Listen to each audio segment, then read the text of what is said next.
sejahtera bagi kita semua. Perkenalkan, saya Dian Kurniati, dosen program studi Fakultas Teknologi Industri Pertanian Universitas Padjadjaran. Pada kesempatan ini, izinkan saya untuk memaparkan salah satu mata kuliah yang saya ampu, yaitu mata kuliah Ilmu Gizi yang sedang berjalan pada semester genap 2022-2023. Adapun tujuan dari pemaparan ini adalah dalam rangka pernyataan diri dosen dalam unjuk kerja Tridharma Perguruan Tinggi atau PDD UKT-PT, khususnya pada bidang pengajaran. Mata kuliah Ilmu Gizi merupakan mata kuliah wajib yang berbobot 3 SKS dan diajarkan pada semester 4 untuk mahasiswa program studi S1 Teknologi Pangan. Sebelum mengambil mata kuliah ini, mahasiswa diwajibkan untuk menyelesaikan dan lulus mata kuliah Kimia Pangan sebagai mata kuliah syarat. Mata kuliah ini diampu oleh tim yang terdiri dari 3 dosen dengan sistem pembagian materi pembelajaran.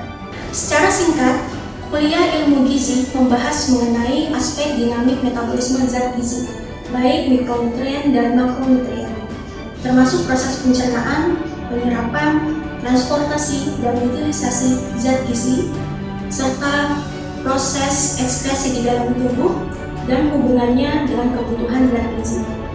Mata kuliah ini juga membahas mengenai struktur dan fungsi dari enzim yang berperan dalam metabolisme zat gizi, mekanisme biosintesa, mekanisme metabolik regulasi, dan aspek klinik biokimia di dalam tubuh. Dalam pemaparan lebih rinci mengenai mata kuliah ini, saya menggunakan pendekatan DIA, Delivery, Interaction, dan Assessment. Aspek delivery akan menjelaskan bagaimana mata kuliah ini dapat tersampaikan secara baik pada mahasiswa. Saja dalam pelaksanaan mata kuliah ini, saya dan tim pengampu menjalankan proses belajar mengajar dengan mengacu pada capaian pembelajaran prodi teknologi pangan yang kemudian diturunkan menjadi capaian pembelajaran mata kuliah. Adapun tujuan dari mata kuliah Ilmu Gizi ini adalah yang pertama, mahasiswa mampu memiliki sikap, moral, dan etika akademik yang unggul dalam proses belajar mengajar dan menjalankan peran di tengah masyarakat. Yang kedua adalah mahasiswa mampu mengkolaborasikan semangat multidisiplin dalam berkontribusi pada ilmu pangan dan isu-isu gizi di tengah masyarakat. Yang ketiga adalah mahasiswa mampu menguasai dasar-dasar dan prinsip ilmu teknologi pangan, khususnya pada perkembangan dan ruang lingkup ilmu gizi yang meliputi air, zat gizi makro, dan zat gizi mikro, serta proses metabolisme makanan yang berhubungan dengan status kesehatan individu. Adapun materi pembelajaran yang akan disampaikan pada mata kuliah ini, yaitu meliputi air dan metabolismenya di dalam tubuh, pencernaan, penyerapan, dan transportasi makronutrien seperti karbohidrat, protein, dan lemak, serta sistem metabolismenya. Mata kuliah ini juga membahas mengenai struktur, fungsi, penyerapan, transportasi, dan defisiensi vitamin larut air, vitamin larut lemak, dan mineral, serta sistem metabolisme mikronutrien tersebut di dalam tubuh. Mata kuliah Ilmu Gizi ditutup dengan pokok bahasan mengenai energi, serta kebutuhan dan kecukupan gizi. Pada pelaksanaannya, mata kuliah Ilmu Gizi terdiri dari 14 tatap muka dengan durasi 150 menit untuk setiap tatap mukanya. Dan 2 tatap muka lagi yang diisi dengan ujian tengah semester dan ujian akhir semester. Untuk mendukung kegiatan pembelajaran di kelas, saya menggunakan berbagai sumber pustaka seperti buku ajar Understanding Nutrition yang ditulis oleh Whitney dan Golfus, Biochemical and Physiological Aspect of Human Nutrition oleh Stefano. Selain itu, saya juga merujuk pada artikel-artikel ilmiah terbaru, baik dari dalam maupun luar negeri yang berkaitan dengan ilmu gizi untuk tetap update terhadap perkembangan dan isu-isu terkini. Selanjutnya, saya akan membahas mengenai aspek interaksi.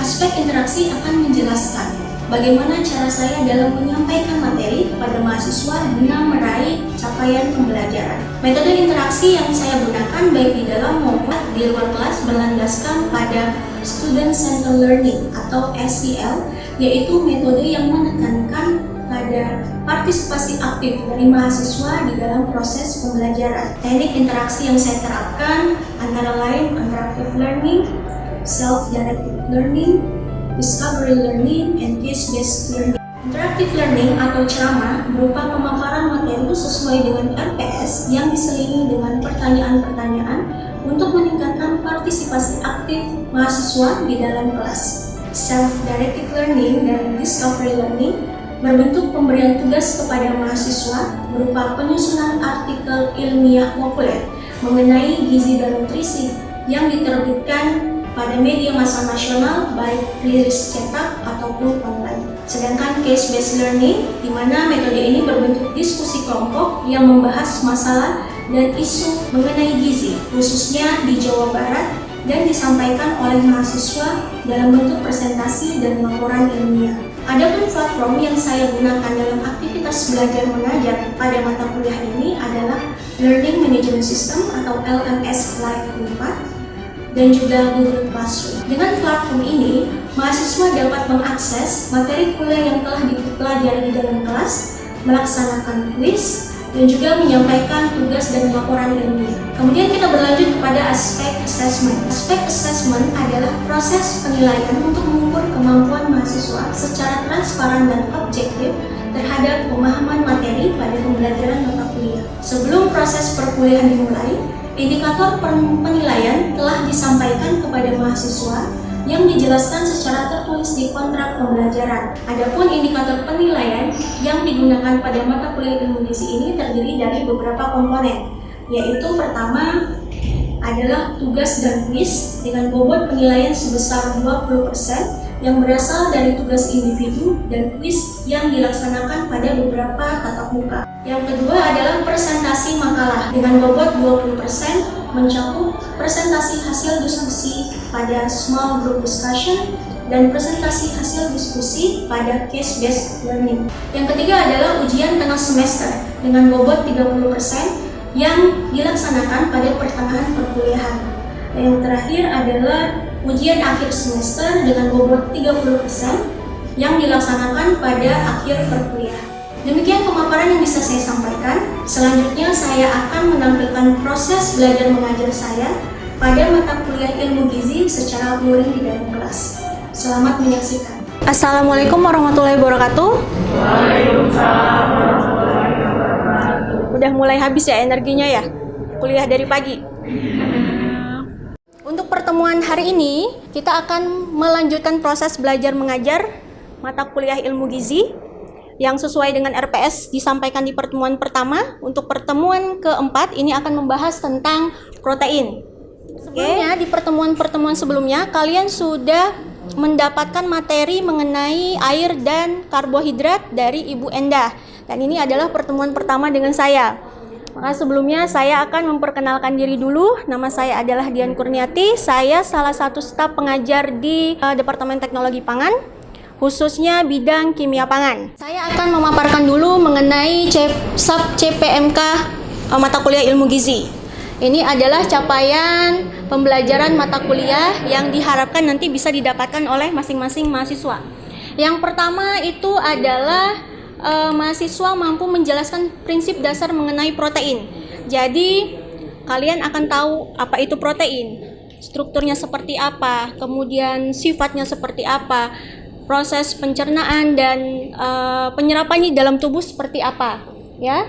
Yang kedua adalah mahasiswa mampu memahami peranan protein dalam metabolisme tubuh. Jadi setelah tahu konsep dasarnya seperti apa dari protein, nanti kalian bisa memahami peranan dari protein di dalam metabolisme tubuh kalian itu seperti apa. Dari proses metabolismenya sendiri ataupun proses pembuangan kelebihan protein di dalam tubuh. Ya, pada kuliah hari ini ada dua topik utama yang akan kita bahas. Yang pertama itu adalah pendahuluan mengenai protein. Di sini kita akan membahas tentang struktur, klasifikasi dari asam amino, struktur protein seperti apa, kemudian proses pencernaannya dan juga penyerapannya. Lalu nanti akan kita selingi dengan review. Reviewnya dalam bentuk diskusi singkat, ya, diskusi singkat saja. topik besar kedua yaitu mengenai metabolisme protein. Di sini kita akan membahas mengenai jalur utama dari metabolisme protein, proses anabolisme dan katabolismenya, lalu keseimbangan nitrogen seperti apa, biosintesis asam amino esensial dan non-esensial, kemudian kelainan metabolisme protein. Kita masuk ke inti pembahasan kuliah hari ini. Kita akan masuk ke pendahuluan mengenai protein.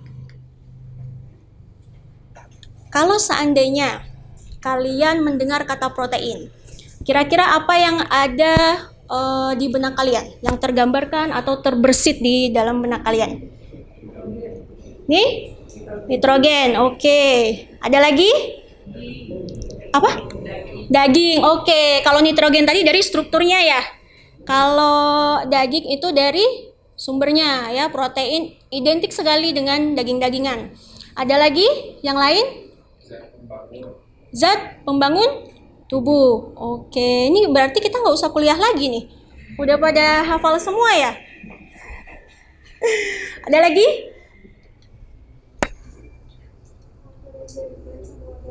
Gimana? Oh, pengaturan jaringan dan organ tubuh. Oke, nanti semuanya akan kita bahas dalam kuliah hari ini. Semua yang disampaikan oleh teman-teman itu sudah membahas ya secara umum mengenai protein. Sekarang kita masuk dulu. Kita bahas dulu nih mengenai protein itu sendiri. Jadi, protein ini berasal dari kata Yunani yaitu proteios yang bermakna pertama, penting dan utama. Kalau kita lihat dari artinya ya, dari makna katanya ini benar-benar sangat penting untuk tubuh. Kemudian jika kita lihat dari perannya dalam tubuh, itu bisa berperan dalam struktur, fungsi, pengaturan jaringan, dan juga pemeliharaan organ tubuh. Dan protein ini terdiri dari unit-unit yang lebih kecil yang disebut dengan asam amino. Asam amino seperti ini ya. Kalian sudah familiar kalau misalnya protein itu disusun oleh asam amino. Oke? Oke, jadi kalau asam amino itu merupakan unit penyusun protein. Bagaimana asam amino bisa menyusun protein tersebut? Ada yang bisa bantu menjawab? Dengan ikatan peptida. Ikatan peptida. Oke. Jadi di sini ada ikatan peptida yang nanti akan menghubungkan antara satu asam amino dengan asam amino yang lain ya. Oke. Nah, sebelum kita masuk lebih dalam mengenai protein, kita kenalan dulu sama asam amino. Asam amino ini apa sih gitu ya? Kenapa dia bisa menjadi penyusun dari protein itu sendiri? Nah, asam amino ini adalah suatu senyawa yang mengandung gugus karboksilat dan gugus amino. Oke, jadi di sini ada, kita ingat ya, kalau karbon itu dia punya berapa tangan? 4. Oke, dan dia harus mengikat, keempat tangannya harus mengikat atom ataupun gugus, suatu gugus agar dia bisa bersifat stabil. Oke.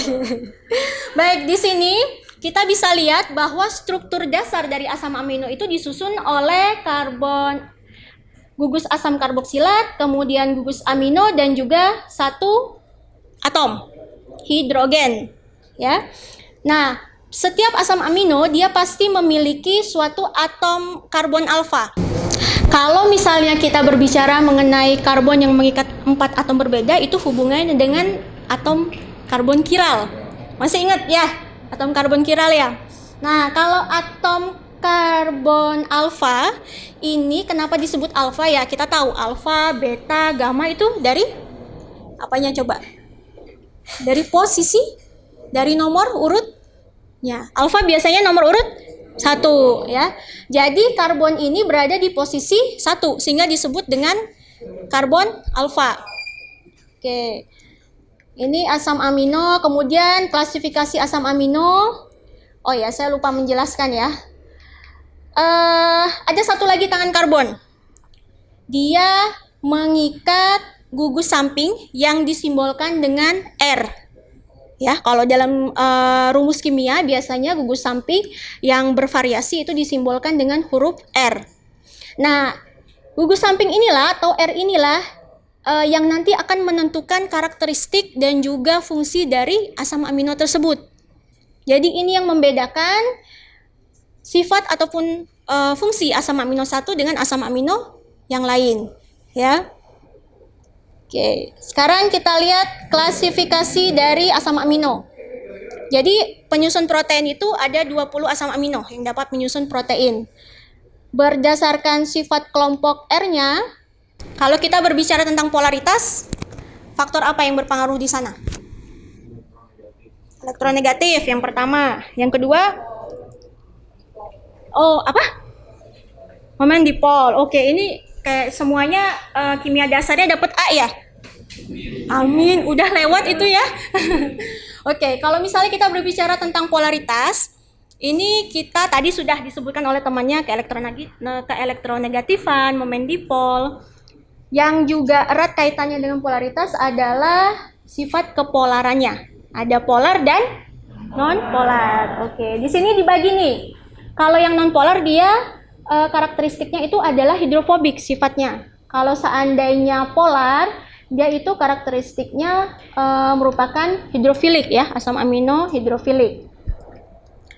Oke, nanti bisa dilihat ini ya, pembagian dari asam aminonya. Lalu kita masuk klasifikasi asam amino yang lainnya berdasarkan jenis esensial dan non-esensial. Ini sudah familiar sekali nih kalau berbicara mengenai esensial dan non-esensial. Ada bisa membantu saya menjawab apa perbedaan asam amino esensial dan non-esensial? Silahkan. Kalau asam amino esensial berarti tidak bisa diproduksi Oke. Kalau non esensial itu biasanya bisa diproduksi Oleh tubuh. Oke, tepat sekali. Jadi kalau asam amino esensial itu kita perlu asupan dari luar, protein dari luar ya.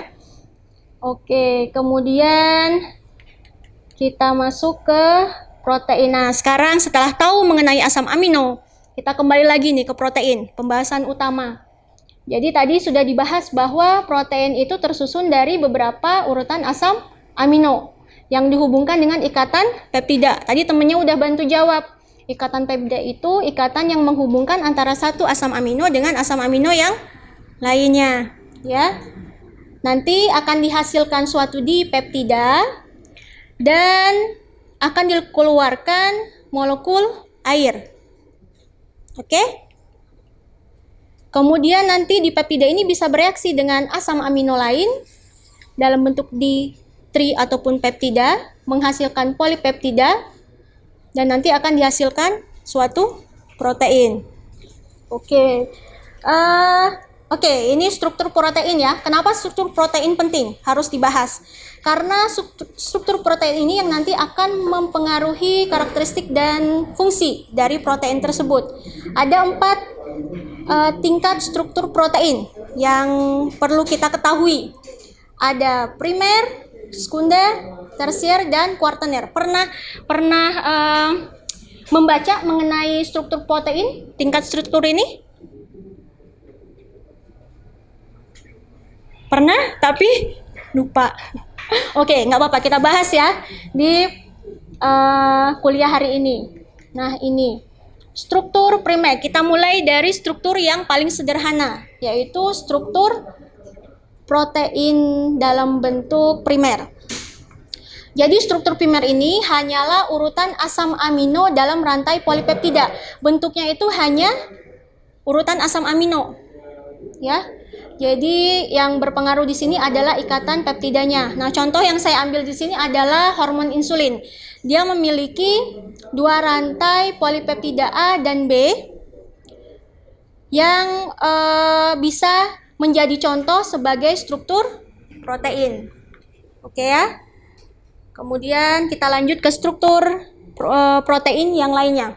Baik, sudah selesai penjelasan untuk sesi pertama. Sekarang kita masuk ke proses review. Oke? Ini sudah kita bahas nih. sebelum kita masuk ke sesi yang kedua. Itu sesinya lebih berat lagi nih, pembahasannya tentang metabolisme protein. Kita coba dulu review dalam bentuk diskusi singkat, ya. Di sini ada 5 topik. Kalian sudah dibagi kelompoknya di awal pertemuan ya? Sudah. 5 kelompok? Oke. Baik, masing-masing kelompok akan mendapatkan 1 topik.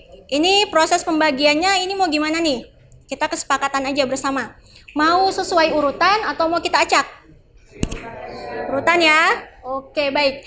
Silahkan teman-teman untuk bergerak ke kelompoknya masing-masing, kemudian mendiskusikan topik yang ada di depan, ya. Topik pertama itu mengenai denaturasi dan karakteristik dari protein. Yang kedua itu adalah transportasi dan absorpsi dan transportasi dari asam amino dan peptida kecil. Yang ketiga adalah pengaruh nutrisi terhadap struktur protein. Keempat, penangkapan protein dan respon imun. Yang terakhir adalah terapi rehidrasi oral berbasis amino acid. Silahkan teman-teman berdiskusi sesuai kelompok. Saya beri waktu 10-15 menit lah ya.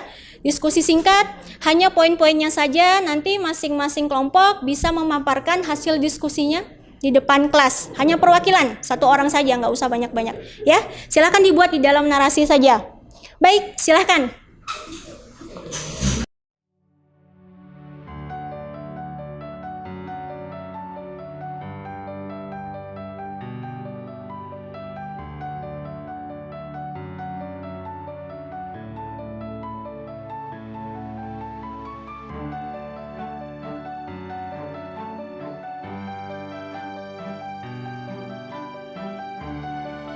Sekarang kita coba memaparkan hasil diskusi dari masing-masing kelompok yang nantinya akan menjelaskan poin-poin penting dari masing-masing topik di layar tersebut, di slide tersebut ya.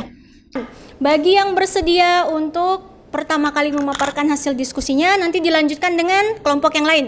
Silahkan, ada yang mau? Baik, Assalamualaikum warahmatullahi wabarakatuh. Selamat siang Ibu Dian dan teman-teman semua. Perkenalkan, saya Rifan, perwakilan dari kelompok 4. Kali ini ingin mempresentasikan hasil diskusi kami terkait topik yang keempat, yaitu protein uptake dan imun respons. Dan yang akan kami highlight selain protein uptake adalah imun responnya. Jadi bagaimana protein yang tadi telah dijelaskan oleh Bu Dian mulai dari awal itu dapat memengaruhi tubuh kita, khususnya dalam sistem kekebalan tubuh. Sebagaimana kita ketahui bahwa sistem kekebalan tubuh itu adalah sistem di mana berfungsi untuk pertahanan tubuh dari benda asing. Jika kita melakukan aktivitas di luar, otomatis kita tidak menutup kemungkinan terdapat kontaminasi ataupun agen dari luar yang masuk ke dalam tubuh kita. Dan disinilah sistem kekebalan tubuh berperan. Dan yang berperan di sini adalah protein. Tetapi yang menjadi pertanyaan bagi kita, apa sih jenis protein yang terlibat dalam sistem kekebalan tubuh ini? Nah, sekian dari literatur yang tadi kami bahas, kami mendapatkan bahwa salah satu bentuk protein ataupun jenis protein yang terlibat dalam sistem kekebalan tubuh itu adalah sistem komplement. Dan sistem komplement di sini adalah bagian dari sistem kekebalan ataupun sistem imun alami, yakni yang sudah ada dan sudah disintesis mulai kita lahir ataupun sejak kita lahir, sejak bayi. Jadi, sistem ini berperan pada saat agen asing ataupun materi-materi asing masuk dalam tubuh kita. Sistem inilah yang muncul sebagai barrier, sebagai tameng untuk kekebalan tubuh kita. Nah, apa sih protein komplement ini? Nah, protein komplement ini itu jika dianalisis lebih lanjut, itu terdapat dalam serum darah yang disebut dengan zimogen. Dan zimogen ini jika ditinjau lebih lanjut, posisinya ada di mana, itu terdapat dalam lambung. Jadi protein komplement ini sebenarnya dia teraktivasi sebagai enzim proteolitik untuk memecah protein. Tetapi yang erat kaitannya dengan kekebalan tubuh itu antibodi. Nah, antibodi inilah yang memiliki atau antibodi inilah yang tersusun dari protein. Antibodi tersusun lagi ataupun terdiri lagi dari imunoglobulin. Ada yang A, ada yang D, ada yang E, G, dan M. Juga ada bentuk protein lainnya yang terlibat dalam kekebalan tubuh, yakni interferon. Sejauh ini itu yang hasil pembahasan dari diskusi kami kelompok 4 terkait topik protein uptake dan imun respon. Terima kasih. Baik, terima kasih, beri aplaus. Untuk kelompok, ada pertanyaan dulu mengenai topik 4, ya silakan. Perwakilan dari kelompok 5 izin bertanya mengenai protein uptake dan imun respons. Tadi kan sudah dijelaskan ya bahwa protein itu pasti memiliki beberapa bentuk, dan bentuk apa sih yang berperan dalam imun sistem? Terima kasih Teh Sekar atas pertanyaannya, izin menjawab. Jadi protein yang terlibat ataupun dalam bentuk apa sih protein yang terlibat dalam sistem kekebalan tubuh? Yakni tadi yang sudah saya jelaskan, yaitu sistem komplement. Yang mana sistem komplement itu sebenarnya merupakan sistem kekebalan tubuh alami yang sudah disintesis oleh tubuh sejak kita lahir. Jadi bentuknya itu sistem komplement yang sebenarnya kalau nanti dianalisis lebih lanjut itu terdapat berbagai jalur untuk sintesisnya. Tetapi yang lebih viral atau lebih banyak diketahui oleh banyak orang terkait protein yang dimanfaatkan sebagai sistem kekebalan tubuh itu adalah antibodi. Bentuknya apa? Jika tadi ditanyakan oleh Teh Sekar, bentuknya yaitu imunoglobulin. Ada imunoglobulin A, D, dan lain sebagainya, dan itu tuh fungsinya spesifik terhadap antigen tertentu yang masuk ke dalam tubuh kita. Lalu yang kedua adalah interferon.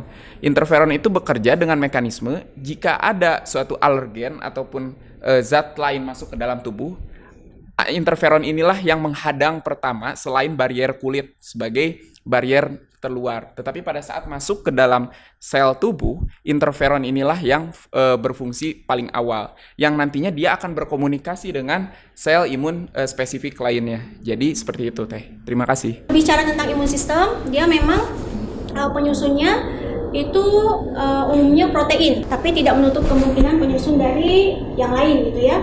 Nah, imun sistem itu terbagi menjadi dua, ada innate dan juga adaptif. Kalau yang dijelaskan secara rinci oleh Rifan tadi merupakan jenis jika ada virus ataupun segala penyakit, bukan penyakit ya, racun yang masuk ke dalam tubuh, nanti innate system yang akan merespon antigen ini dan mengeluarkan tadi banyak, ada antibodi, ada interferon dan sebagainya. Lalu ada juga jenis imun sistem adaptif. Jadi imun sistem yang nanti akan berkembang. Jadi contohnya COVID, ya kan kita belum ada nih. Kalau flu kita udah ada ya imun sistem dalam tubuh ya. Kalau COVID baru, jenis virus baru. Nah itu nanti tubuh ketika masuk virus tersebut, antibodinya akan berkembang. Dia bersifat adaptif. Dia akan menyesuaikan dengan jenis virus yang masuk ke dalam tubuh. Nah itu berkembang, kemudian nanti akan membentuk antibodi yang baru, yang nantinya ketika kalian diserang lagi oleh virus yang sejenis, tubuh sudah memiliki penghalang, sudah memiliki proteksi. Oke? Sudah cukup, sudah bisa dimengerti? Sudah. Kalau ditanya mengenai apa itu protein dan metabolismenya, sudah bisa paham ya? Dan efisiensi pengaruhnya untuk tubuh dan juga penyakit kelainan dari protein sudah bisa dipahami ya. Oke, baik, kalau tidak ada pertanyaan atau komentar, saya ucapkan terima kasih untuk waktunya dan tetap fokus gitu ya, 2,5 jam membahas tentang protein. Baik, jika tidak ada pertanyaan dan nanti tolong narasi ataupun hasil diskusi yang telah disampaikan tolong diupload di Google Classroom kita ya untuk mata kuliah ilmu gizi. Baik, saya tutup kuliah hari ini dengan ucapan alhamdulillah. Akhirnya selesai juga. Assalamualaikum warahmatullahi wabarakatuh.